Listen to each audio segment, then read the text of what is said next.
wouldn't be a project with me, would it, unless there were massive water tanks involved.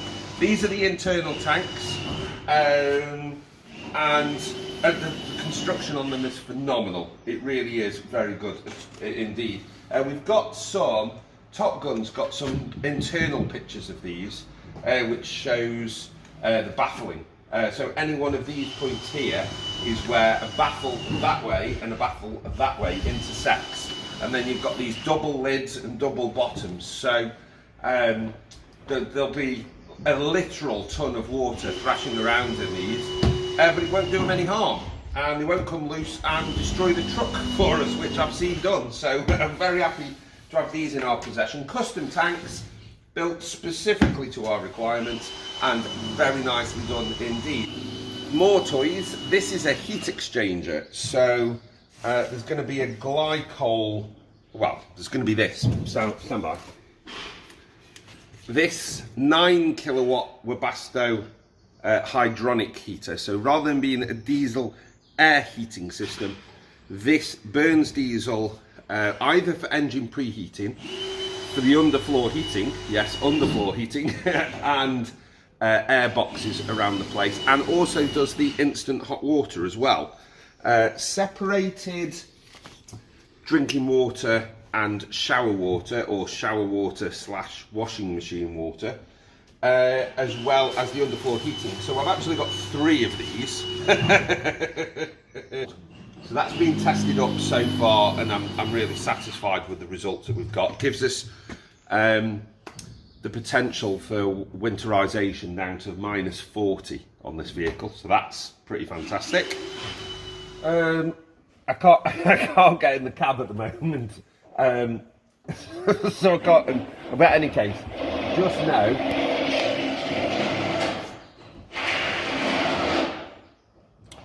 just know that that seat is a seat-belted seat. So it's got double armrests, and then it's got the seat belt integrated into the seat itself, and it's all controlled with air. So the whole motion of, you know, leaning back or crawling, all the movement in the seat, instead of being done with the little electric motors, it's done with compressed air. So I'm glad somebody else is tackling that task. Well, it's one of the toys I just thought I'd show off to you. Starlink, which, if you're unfamiliar, is Elon Musk's SpaceX's low orbit satellite internet communication system. And part of the roof rack is going to have a mount for this, so that when you're parked up somewhere, I don't know, if you want movie night, I'm really excited about this. It's going to have 3G and 4G and the potential for 5G as well, depending on where in the world you happen to be at any one time, for regular internet access. And then in combination, when you pull up somewhere, I don't know, and you're going to camp up for at least the day, or you're going to be somewhere for a couple of days, then you might very well decide to set that up. I'll put that back in its box later. Can't talk and box things simultaneously. What else have we got? Electrically actuated steps. So they're just in rough position at the moment. There's going to be box constructions and long-range fuel tanks built along here, and we're just working out how we're going to get those integrated into it, so it all looking seamless along here. And then my task is to find a way of pressing and holding a button from a remote control, and the steps just simply deploying. So that's a challenge. I've said yes, of course, no problem whatsoever, well within the remit of the things that I can do. Actually, I've absolutely no idea at this moment in time how I'm going to do that, but that's my job, ain't it? So there's that. So we got the Strands Siberia range of lights. This is a 9-inch. Instead of having a light bar, the replacement headlights are going to be double round units on both sides, and we thought that it might look quite nice and be very effective and give you positioning to be able to use round lights instead of a light bar. So we've got 3 9-inch and then 2 7-inch across the top, and then 2 7-inch amber lights, which are the same as these, but they're just for snow driving. They'll be best for snow driving. And then things like, there's lots of work lights, and there's a whole pile of stuff, and that's about half of it.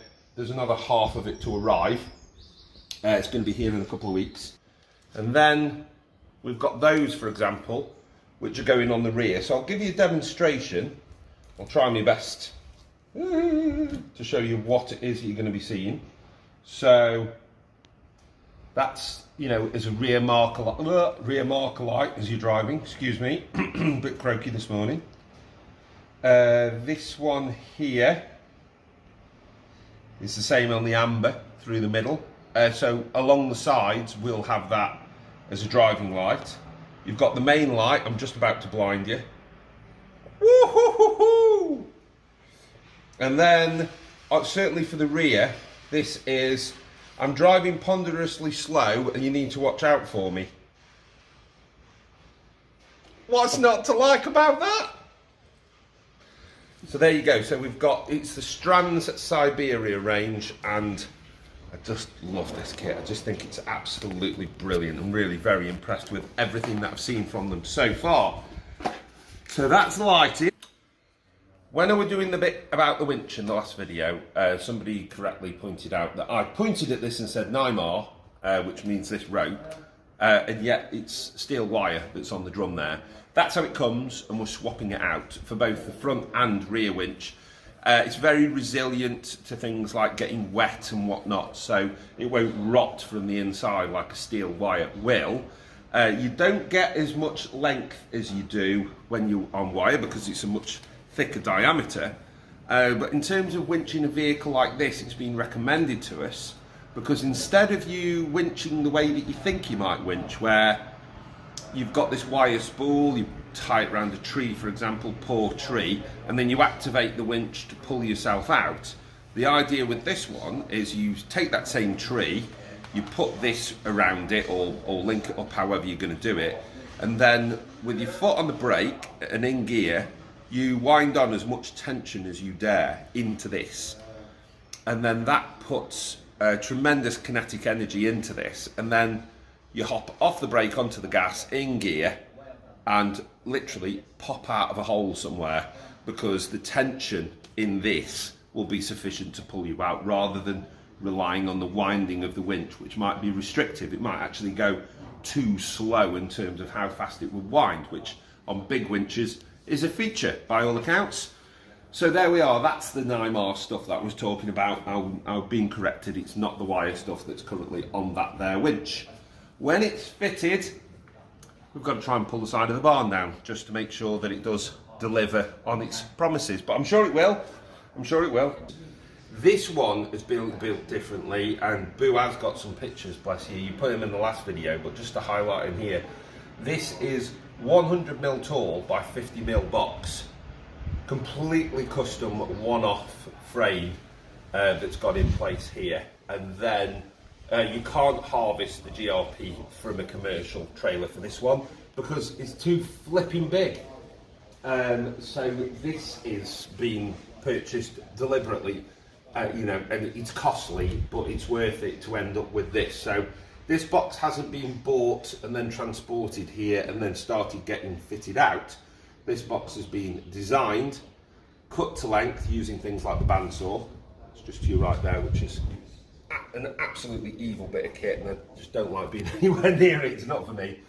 And then welded in place, etched, painted, insulated.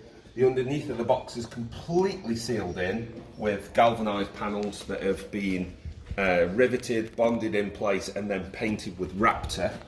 There's 50mm capping to go over the along the edge here, so you won't actually see any of the joins or anything like that, and they'll all be completely weather sealed. And then it's been painted up several times. The box design incorporates the doors and windows. Doors.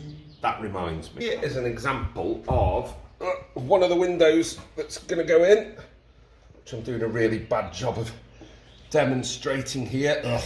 double glazed unit. So there you are. And the door is much the same, albeit it's not glass, but it is a double thick panel. Oh, so those will get bonded in, and that's all very nicely constructed. Oh, so it really is having the best of everything, really, this truck. It is, it's having all the toys, so it's a real fun project to be involved with. I'll just go and pop this down a minute. But as you can see, the blue stuff, as it's known, has started to go in. That battery tray there is something else that I asked Top Gun to make for me. So that is, it's so lovely having a fabricator and just saying, oh, can you build me a thing? And he goes, yeah, I'll build you a thing. So there we are. You're starting to see that come together. And by the end of this week, there'll be a whole lot more going on with it. So all of the things that I've shown you there, the seating, the hydronic system, the electrical system, lighting, winch, anything else that's there as individual components, I'll do separate videos on. So it was just to introduce you to the different systems that are going on here. There's a lot going on this truck. It's a big old project. Super excited about it.